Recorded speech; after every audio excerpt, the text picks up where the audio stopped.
அதாவது துவாபரயுகம் முடிகிறது.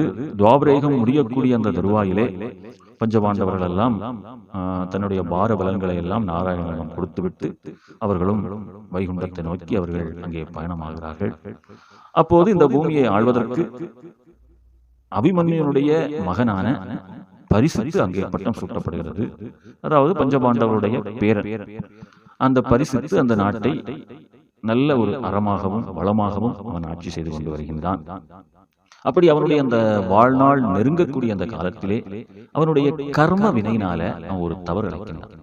அதாவது ஒரு நாள் ஒரு காட்டுக்கு போகின்றான். காட்டுக்கு போகும்போது ஒரு முனிவருடைய ஆசிரமத்திற்கு செல்கின்றான். அந்த முனிவர் ஒரு ஆழ்ந்த நித்திரையில் இறைவனை தியானித்துக் கொண்டிருக்கின்றார்.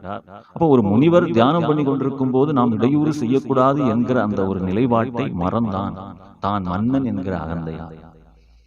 அதனால என்ன பண்றான், அவன் நிறைய பாவனைகள் இதெல்லாம் பண்ணி பண்ணி பார்க்கிறான் அவருடைய தியானத்தை கலைப்பதற்கு. ஆனா நல்ல வேளை அந்த முனிவருடைய தியானம் அங்கு கலையவில்லை. இதனால ஆத்திரம் கொள்கிறான் பரிசுத்து. அப்படி ஆத்திரம் கொண்ட பரிசுத்து என்ன பண்றான்னா, ஒரு செத்த பாம்பை அந்த முனிவருடைய கழுத்திலே மாட்டிவிட்டு தன்னுடைய அரண்மனைக்கு வந்து விடுகிறான்.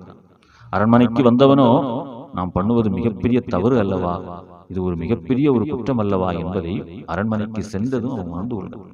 அவனுடைய கர்மவினை தீர்கிறது உணர்ந்து கொள்கிறான். உணர்ந்த உடனே மீண்டும் அந்த ஆசிரமத்தை நோக்கி அவன் நடைபயணமாகிறான்.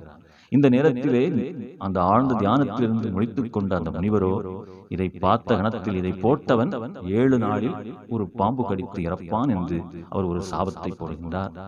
இந்த சாபத்தை அறிந்த பரிசுத்து மிகவும் கலக்கமடைகின்றான். அதனால்